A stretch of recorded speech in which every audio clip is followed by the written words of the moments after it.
Kalau relanya belum partners ya, kalau buat Indonesia nggak tahu ya. Tahan dulu.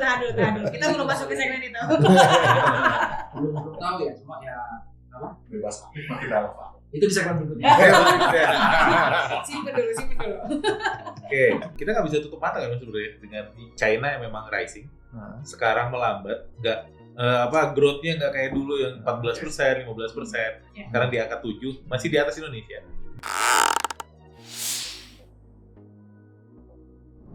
Mungkin kita ke segmen terakhir nih. Tadi kita udah ngomongin, berarti ada beberapa fenomena yang kemudian terjadi di 2023 dan Indonesia responnya udah tepat, atau kalau yang tepat udah lah ya, nggak usah kita bahas. Emang ada yang dibahas? Yang kurang tepat apa nih, Mas? Maksudnya udah ada gitu. Kalau udah oke ya udah, kita nggak usah kritisi. Tapi kan kalau ada yang kurang oke kan bisa kita kritisi dan biar jadi lebih oke gitu. Apa yang kurang respon Indonesia nih terkait dengan apa yang terjadi di 2023? Wah, banyak banget ya kalau saya. Repot saya ngomongnya. Tapi pada intinya gini, kalau saya sih kalau berangkat dari yang paling deket ya. Kita itu ngurusin masalah di halaman depan kita tuh nggak bisa. Terutama sebelum Myanmar, Laut Cina Selatan.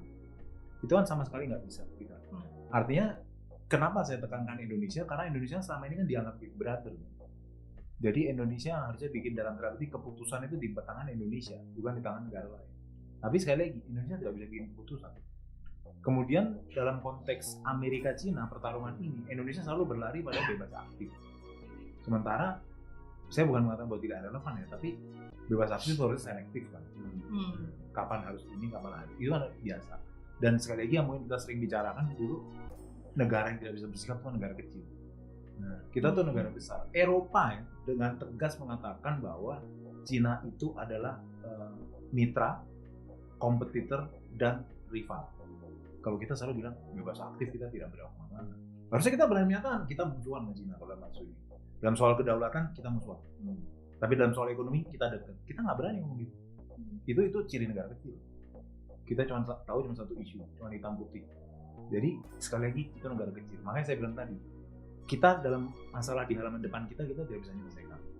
Terus itu yang tadi kalau dikatakan bahwa itu semacam framing, kalau misalnya Gaza gede atau Rohingya kecil, kalau menurut saya sih bukan soal framing, tapi soal pengalian.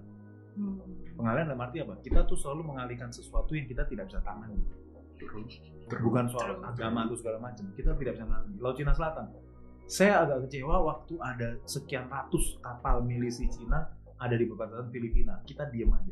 Dan setahu saya itu cuma dimuat kalau saya baca Kompas bukan di halaman 1, tapi di halaman 15. Beritanya kecil, padahal itu masalah besar. Kemudian soal peta kemarin itu bukan di halaman 1, soal peta baru Cina. Apa 11 days line itu tidak pernah jadi berita besar. Bahkan di ASEAN nggak dibahas kan, Mas? Bahkan di ASEAN nggak dibahas. Jadi menurut saya kalau dibilang bahwa apa yang belum ditangani atau sudah ditangani, menurut saya kita masalah yang seharusnya kita tangani tidak tangani. Indonesia tuh kan arahnya jadi kayak mahasiswa sekarang nih, nggak apa-apa. Indonesia tuh jadinya cuma jadi jago IO, tuh nggak? Waduh, kita sukses bikin pertemuan ASEAN, kita sukses bikin pertemuan G20, tapi apa sih isu yang dilempar sama kita? Nggak ada. Kita tidak pernah menyelesaikan masalah. Contohnya kita pernah menyelesaikan masalah loh, kasus Kamboja tahun 90-an, di bawah Menteri Luar Negeri Mokhtar Kussumaatmadja. Kita bukan bikin isu yang brilian, yaitu bikin namanya cocktail party. Kita tahu bahwa orang-orang ini nggak bisa ketemu, kita bikin informal meeting. Punya konsep gitu. Kalau sekarang enggak, digigit bebas aktif segala macam, yang harusnya menurut saya selektif dan berani menyatakan siapa musuh kita, siapa yang ngancam kita. Kita nggak pernah berani. Makanya tadi saya bilang tadi, kita bukan soal berita itu framing, enggak. Sesuatu yang kita tidak bisa selesaikan kita tutupin. Sesuatu yang kita bisa selesaikan. Dan Indonesia sekarang sukses loh, kita perlu menyebut juga. Kita jadi sukses banget. G20, ASEAN, U17 itu kan semua. Dan semua cirinya apa? Ciri Indonesia itu. Indonesia tidak berperan. Jangan lupa. U17 kita berperan apa? Kita lolos grup aja enggak. Bikin gol aja cuma berapa kan? Itu satu contoh sebenarnya, itu cermin kan. Itu yang menurut saya harus diselesaikan. Kita stop lah, kita cuma seneng tampil gitu. Apalagi pemimpin tertingginya juga mental medsos kan.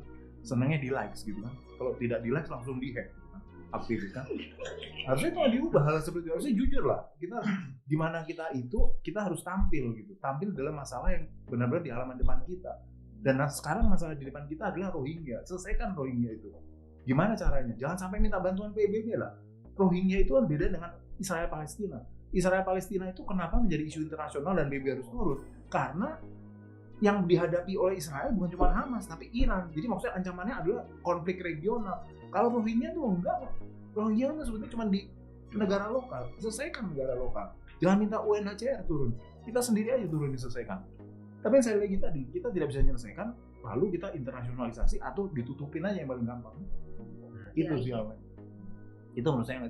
Jadi yang saya tekankan adalah kembalikan posisi kita sebagai negara besar, yaitu kita berani menyatakan siapa musuh kita dan kenapa harus dimusuhin. Itu tegas katakan bahwa kita punya masalah kedaulatan berhadapan dengan Cina. Titik kita nyatakan.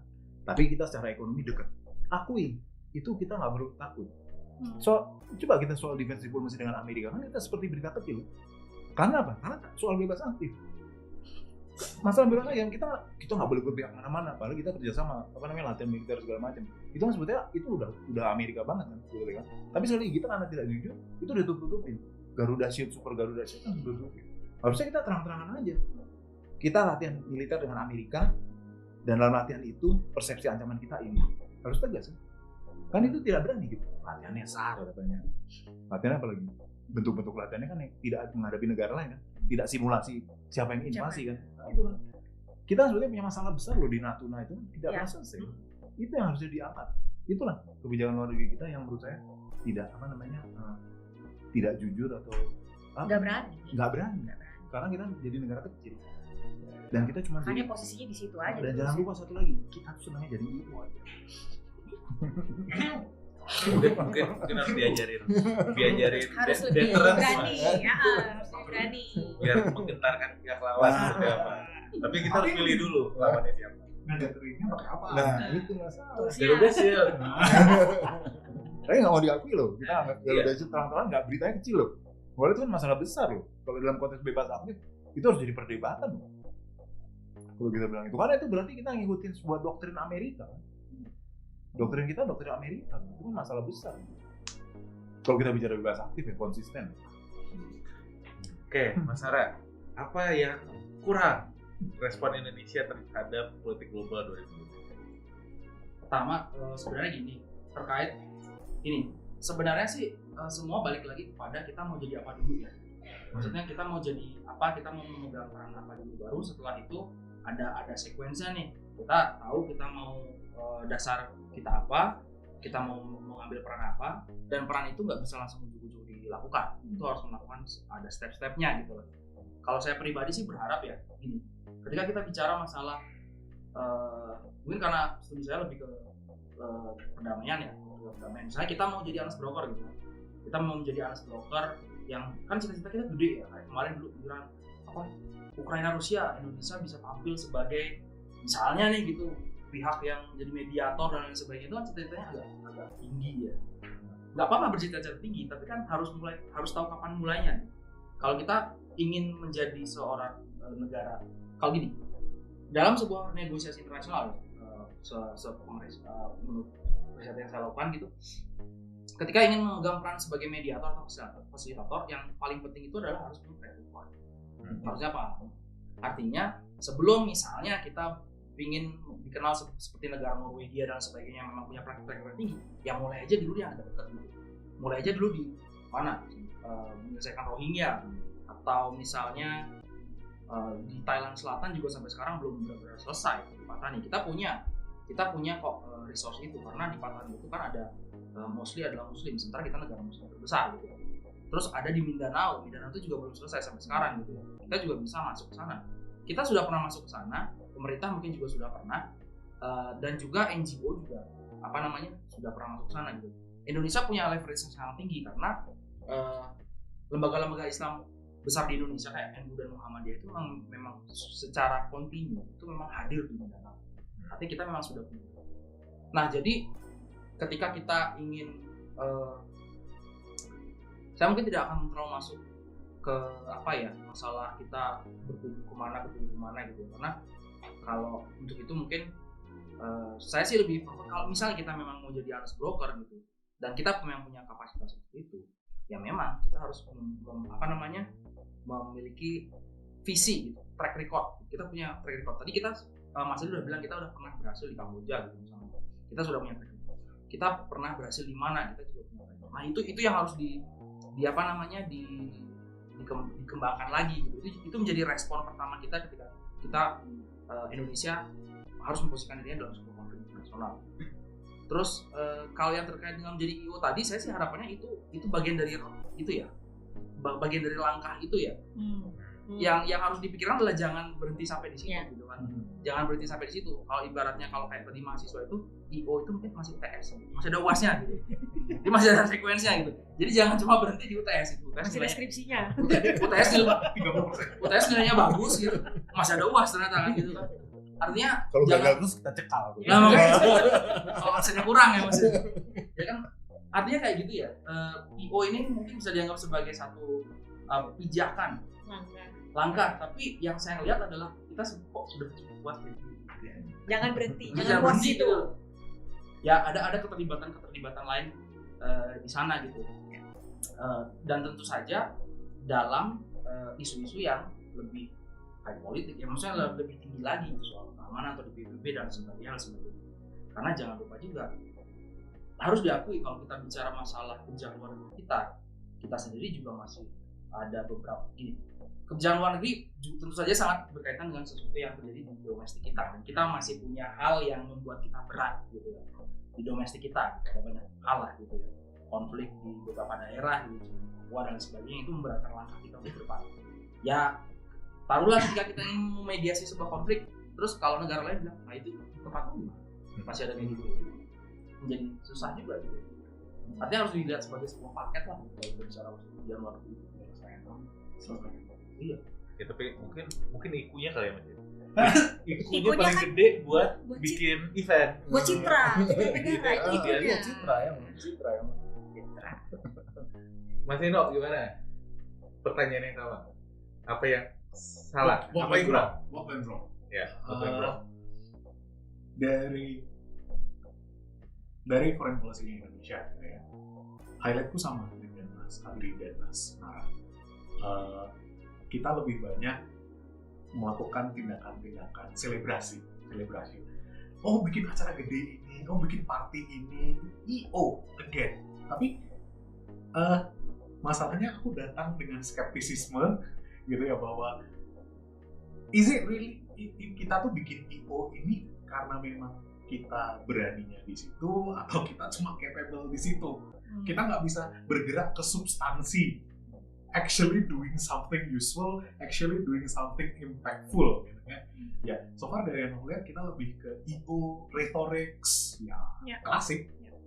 Tapi entah itu karena aku nggak ngerti, either karena si government-nya nggak berani, atau si government-nya memang sadar we cannot do that much beyond rhetorics and all. Gitu sih, atau mungkin itu kali ya, kalau kita framingnya pakai neo-fungsionalisme ya, kita ngerjain yang kecil dulu biar spill over. Makanya ketika ASEAN kemarin yang dibahas bukan masalah South China Sea atau US China rivalry, yang dibahas EU fishing, human trafficking, clean energy, biar bisa spill over ke isu-isu yang besar tadi yang mungkin konsistensi. Jadi itu agak susah di kita. So far tidak terjadi. Ya berarti jangan pakai realis Mas. Pakai neo-fungsionalis. Oke. Ada lagi? Kayaknya sih udah cukup sebenarnya, segmennya udah berakhir di sini. Cuman mungkin aku mau sedikit ngambil kesimpulan kali ya dari tadi yang udah dibahas. Kita udah membahas beberapa isu gitu, dan sebetulnya ada satu hal yang kayaknya mirip-mirip gitu tentang great powers ini gitu, antara US, China dan Russia. Tadi yang sempat mengemuka adalah ada declining Russia dan China. US bahkan sebetulnya bisa dijadikan reliable partner dalam konteks Israel, dan justru mungkin gimana negara-negara lain memposisikan bahwa US itu reliable, terus gimana nih gitu ya Mungkin nanti akan dibahas di segmen berikutnya Indonesia gitu ya, bener-bener gitu ngelihat US tuh gimana. Nah, berikutnya adalah ada juga yang aku dapat tentang politik domestik akan mempengaruhi leadership gitu ya. Jadi ini juga mungkin akan bisa dibahas gitu di pertemuan-pertemuan berikutnya, apalagi negara-negara itu akan ada pemilu juga gitu kan ya. Jadi kita lihat nah nanti gimana nih kepemimpinan negara-negara itu based on apa yang terjadi secara domestik. Itu kali ya untuk kali ini. So, mungkin udah bagian penutup teman-teman semuanya. Terima kasih sudah menyaksikan. Terima kasih juga untuk para teman ngobrol kita edisi Refleksi tahun 2023. Ada Mas Adri, ada Nino, dan juga ada Nara. Gitu, dan kita akan ketemu lagi gitu ya di edisi berikutnya. Tentunya di podcast Ngobrolin HI, tempatnya isu-isu global jadi obrolan sehari-hari. Gue Anggi. Gue Idil. Pamit ya. Bye-bye. Bye.